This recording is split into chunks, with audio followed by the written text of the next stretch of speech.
আর আমার দাদা হুজুর কেবলা, আমার আব্বা হুজুর কেবলা, বড় আব্বা হুজুর কেবলা রাষ্ট্রপ্রধানের মাথায় হাত বুলাইয়া, পিঠে হাত বুলাইয়া আইনগুলো সব পাশ করে হয়ে গেছে। আজকের এই কারণে বাংলাদেশের ৯৫% মুসলমান তাদের সেই দাবির প্রেক্ষিতে আইনগুলো আজকে আমরা ভোগ করতেছি, ঠিক কিনা বলেন?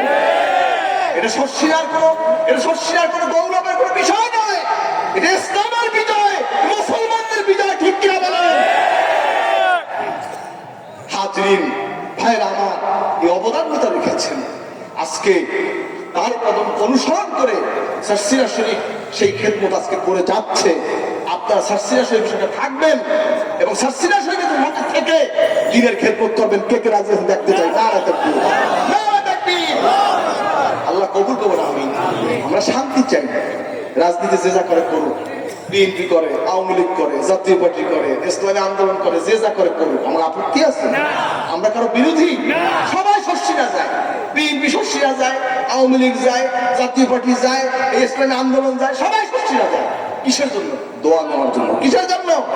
দোয়া নেওয়ার জন্য। আউলিয়া কিরামের দরবার দোয়ার কাজ, ঠিক কিনা কর?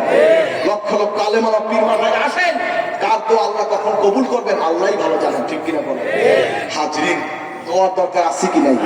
কার কার দোয়ার দরকার আছে দেখতে চাই? নারে তাকবীর। আল্লাহ কবুল করবেন, আমিন।